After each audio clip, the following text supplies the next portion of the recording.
Hi, this is Jeff Murrah with AffairRecoverySecrets.com, and today what we're going to be talking about are the top 5 signs that your spouse is a cheater. I know we've talked about how to catch them. Today's list is different in the sense that it gets more into their head and what they're thinking, some of the behavioral things to look for that should give you clues. These are almost like those flashing yellow lights on your dashboard that should tell you, hey, something's wrong. You need to wake up. Part of this series is about waking you up. Now, if these things are going, you need to wake up.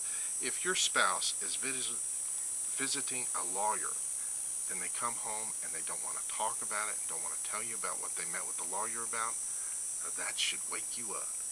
If your partner opens their own post office box where they receive mail and they don't give you a key, that ought to wake you up.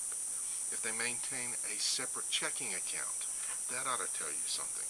Because some of the main ways that you can catch cheaters are by how they spend their money and how they spend their time. And if you don't have access to the money, they can hide an awful lot. If they're always making sure that their car and their health are in top shape in a short period of time, that ought to tell you something. If all of a sudden they're wanting to go to the gym, wanting to wash their car, and this is clear out of the blue, something's going on.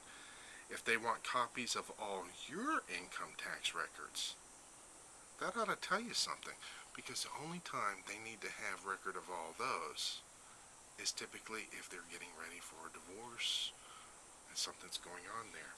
If your partner is secretive about their cell phone use, if they have email accounts with protected passwords, if they travel a lot and when they're on their travels they don't contact you, that ought to send off warning alarms in you.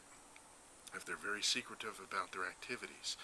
I had one couple that the fella had quite a scam going. He worked for the government. He said, it's a government secret.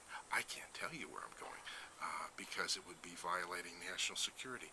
A lot of sneaky cheaters hide behind government jobs, hide behind corporate secrets. You need to be aware of that. Yes, in exposing these things, this is one of those situations where self-help is tough. These are some shitty things to be aware of, but you need to be aware of them. You need to wake up because you need to take action. This is Jeff Murrah taking you one step closer to a fair recovery. There are more one-step answers on AffairRecoverySecrets.com.